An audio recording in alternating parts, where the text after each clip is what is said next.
नमस्कार यूट्यूब मो दृष्टि दिगंत चैनल को समस्त बहुत स्वागत। आम +2 सेकेंड ईयर MIL बड़पण कविता विषय आलोचना करवा कि पूर्व कवि परिचय संपर्क में टिके आलोचना करथिबा। बड़पण कविताटी कविवर राधानाथ राय एक अमूल्य कृति। मान बड़पण कविता हूँ दरबार काव्यर अंशविशेष आउ कविंकर लेखनी मनरू ये दरबार काव्यटी बा ये अमूल्य कृति झरी आसीथिला जहाँकि अशेष प्रसिद्धि अर्जन करिथिला। ओडिया साहित्यर आधुनिक जुगर प्रवर्तन करथिले कविवर राधानाथ राय। तांको प्रतिभार स्पर्शरे और पांडित्यर विपुलता हेतु आधुनिक साहित्य सकल दिगरे विकास लाभ करी ओडिया साहित्यर ऐतिहासिक विकास धारार एक फलप्रद परिवर्तन आनिबारे समर्थ हेइथिला। तेणु ओडिया साहित्य आधुनिकतार वार्ताबह रूपे राधानाथ रायकर कविवर राधानाथ ए जातिर चिर नमस्य हो रही। पाश्चात्य सभ्यता और साहित्यर गर्भर उत्तम रूपे वस्तु संग्रह करी कवि ए देश लोकों देशीय भाषा गोटे नूतन काव्य सौध निर्माण कले, गोटे नूतन काव्य मंदिर निर्माण कले जहाँकि यथार्थ प्राच्य पाश्चात्य चिंता संघर्षर एक मधुमय फल बोली प्रतिघात हुए। कविंकर अमूल्य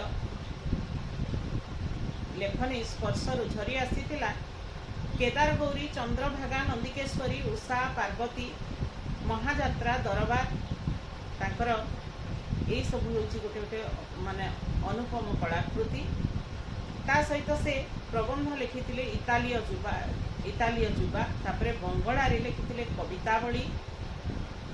विवेकी नाम रे तांकर बहुत सुंदर प्रबंधटीए मध्य रही इतालीय जुबा विवेकी। तापरे मेघदूत, शिवाजी उत्साहवाणी प्रभृति मध्य रचना करथिले से। जजाति केसरी, दशरथ मृगया, भारत गीतिका यही सबू अमर लेखनी मनरू स्फुरण होइथिला। राधानाथंकर प्रतिभार चरम विकास यही आधुनिक जुगरे ही देखा मिली थाए। राधानाथंकर कवि प्रतिभा सर्वत्र नूतनतार ही माने संधान करिछि। तांकर सबु काव्य वियोगांतक यह हूँ रचनार अन्यतम वैशिष्ट्य। तांकर रचनार आउ गोटे वैशिष्ट्य होची प्रकृति वर्णना। तेबे प्रकृति वर्णना समकालीन समय रे दुई जण कौन विशेषकर से जुगरे प्रायतः समस्त कवि लेखनी रे अल्प बहुते प्रकृति वर्णना देखा जाए। तेबे दुई जन लेखनी रे अधिक मात्रा देखा जाए। जड़े होचंती कविवर राधानाथ राय, आउ जड़े होचंती हमर स्वभाव कवि गंगाधर मेहर। उभय प्रकृति वर्णना करिसंती, किंतु उभयଙ୍କ प्रकृति वर्णना मध्यरे भिन्नता रही। भिन्नता एया रही जे गंगाधर मेहर प्रकृति मध्यरे जीवनर संधान करिसंती, जीवनर आरोप करिसंती, किंतु केवल प्रकृतिर माने बाह्य स्वरूप को उद्घाटन करिसंती, बाह्य प्रकृति को वर्णना करिसंती कविवर राधानाथ राय। फरक एतिकी, किंतु बाह्य प्रकृति सहित प्रकृतिर अंत प्रकृतिर मध्य वर्णना करिसंती कविवर राधानाथ राय। से जहाँ भी हो प्रकृति वर्णना रे मध्य थिले ए राधानाथ राय सिद्ध हस्त। कविंकर सृष्टि वैचित्र्य मध्यरे करुण रसर चित्रण एक नूतन काव्यधारार परंपरा घटाई। तेबे दरबार काव्य सृष्टि वैचित्र्य और काव्यर परिकल्पना राधानाथंकर अन्यतम नूतनता।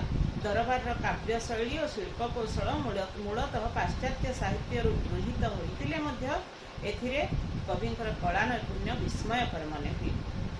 हास्य, व्यंग, विद्रूप दरबार काव्यर प्रधान अंतश्चेतना। पाश्चात्य साहित्यर साटायर, विट, आयरनी दरबार काव्य जेपरी भाव प्रकटित होती ताहा राधानाथंकर शिल्पकौशलर दक्षता को प्रमाणित कर କରିବା संगे संगे ओडिया काव्य साहित्य रे एक नूतन दिगंत उद्घाटन करिबारे मध्य समर्थ हेछि।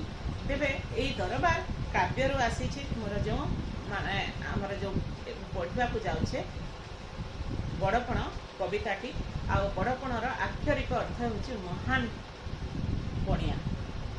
महान पणिया बा महान चेतना, महान भावधारा। ये पठित आमर पठित कविताटी राधानाथंकर सुप्रसिद्ध काव्य व्यंग काव्य दरबार संगृहित विश्वविख्यात नक्षत्र विज्ञानी ज्योतिर्विद पठाणी सामंत बा चंद्रशेखर सिंह सामंत को संवर्धित करने पाई कटकर बारबाटी दुर्गरे गोटे दरबार बसिथिला। एक दरबार बसिथिला। ओडिशार विभिन्न गड़जातर राजा जमीदार माने एही दरबार को आसीथिले। सेही राजा और राजकर्मचारी मानकर असार अहंकार कवि राधानाथ को असह्य हो जाइछि। आपणार शक्तिशाली लेखनी रे से सेही अहंकारी मानक उद्देश्य रे महाकालर क्रूरता अहमिकार असारता और मनीष पणियार महानता एवं धर्मर श्रेष्ठता विषय अवतारणा करिछंती। धर्म पथरे जीवन यापन करी प्रकृत बड़पणर परिचय देवा पाई से निवेदन करिछंती। तेबे एई बड़पण कविताटीर माने सारांश होछि एया। आउ परवर्ती पर्याय रे आमे आज ता कवि परिचय विषय आलोचना कले। कवि परिचय भी निहाती जरूरी। तुमरा प्रश्न उत्तर लिखला बेले आउ कवि परिचय भल भाव मन रखि तुम्हें भी जहाँ कलेक्शन कर राधानाथ विषय कलेक्शन कर आउ निजर भाषा देकरी भाषा प्रयोग कर लिख। केवल जे मु जहाँ कहली ताहा वेदर गार या नुहे। तुम्हें माने भी जहाँ निजर भाषा देकर लिख ताहा वेदर गार अटे। तेबे लिख परवर्ती पर्याय आम बड़पण कविताटी आलोचना करबा। बहुत सुंदर कविताटीए, बहुत मजा भी लगे। व्यंग विद्रूप भरा शाणित व्यंगर प्रयोग करिसंती एठारे कवि। बहुत मजा लगे कविताटी। तुम्हें एंजॉय कर भावुची। एंजॉय कर ता सहित मन भी मन रखिकी परवर्ती पर्याय रे परीक्षा रे जहाँ प्रश्न आसो तार उत्तर लिख।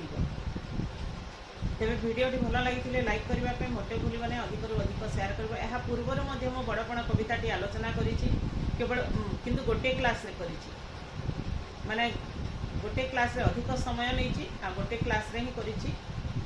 मैंने जो चाहिए मुझे भिडियोटी डेस्क्रिप्शन बॉक्स रे तार लिंक दे देवी।